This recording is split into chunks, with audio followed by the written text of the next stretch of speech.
తిరుమలలో కూటమి సర్కారు హయాంలో అపచారాలకు అవకతవకలకు కొదవలేదని టీటీడీ మాజీ చైర్మన్ భువన కరుణాకర్ రెడ్డి తీవ్రంగా విమర్శించారు.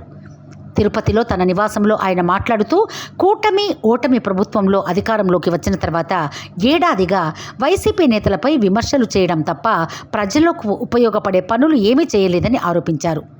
జగన్ ప్రభుత్వంపై అక్రమాల పేరుతో తప్పుడు ప్రచారం చేయడం వాళ్ళ పాలన అయిపోయింది అని భువన కరుణాకర్ రెడ్డి విమర్శించారు.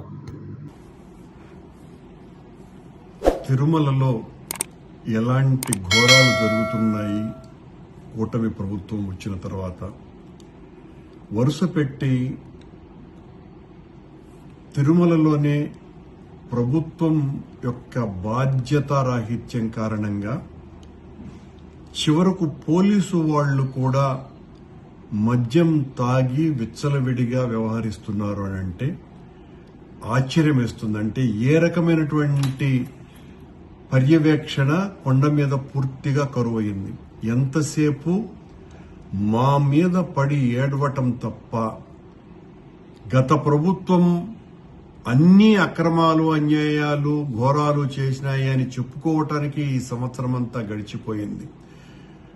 ఈ సంవత్సరం అంతా కూడా వీళ్ల పాలనలో ఎన్ని రకాలైనటువంటి ఘోరాలు అపచారాలు జరిగినాయి అన్నటువంటి దాని మీద సమీక్షలు చేయటం గాని సరిదిద్దుకోవటం గాని ఇలాంటి కార్యక్రమాలు ఒక్కటి కూడా చేయకపోవటం మూలంగా ఈ రోజున ఏపీఎస్పీ బెటాలియన్ కు సంబంధించినటువంటి 3 పోలీసులు పోలీసు వాహనంలో తప్పతాగి కొండకు వచ్చి అక్కడ సచివాలయం దగ్గర యాక్సిడెంట్ చేస్తే అక్కడ వాళ్ళ ఆ జీపు టైరు కూడా పంక్చర్ అయిపోయి వాళ్ల గొడవల్ని చూసి అక్కడ ఉన్నటువంటి స్థానికులు అబ్జర్వ్ చేసిన తర్వాత పోలీసు వాళ్లు వచ్చి డ్రంక్ అండ్ డ్రైవ్ టెస్ట్ చేస్తే వాళ్లకు 300 పాయింట్లు వచ్చినాయి అని అంటే పోలీసు వాళ్లే మమ్మల్ని ఎవ్వరూ ఏం చేయలేరులేనని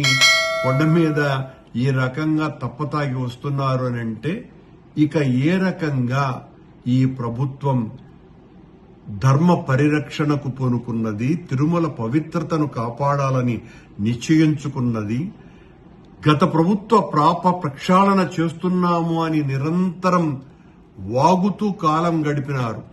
నిన్న ఒక ముస్లిం యువకుడు ఆ కళ్యాణ మంటపం దగ్గర ప్రార్థన చేస్తే దీని వెనుక వైసీపీ వాళ్ళు ఉన్నారేమో అని ఎంత నీచంగా మాట్లాడుతున్నారు, ఎంత అన్యాయంగా వ్యవహరిస్తున్నారు. మీరు మీ హయాంలో జరుగుతున్నటువంటి తప్పులు జరగకుండా ఉండటానికి ఏం చెయ్యాలన్నటువంటి విషయాల పట్ల శ్రద్ధ వహించకుండా నిన్న ఆ రకంగా మాట్లాడాడు ఒక బోర్డు సభ్యుడు. ఆ బోర్డు సభ్యుడు ఇంత దారుణంగా మాట్లాడతారని ఊహించటానికి కూడా కష్టంగా ఉంది.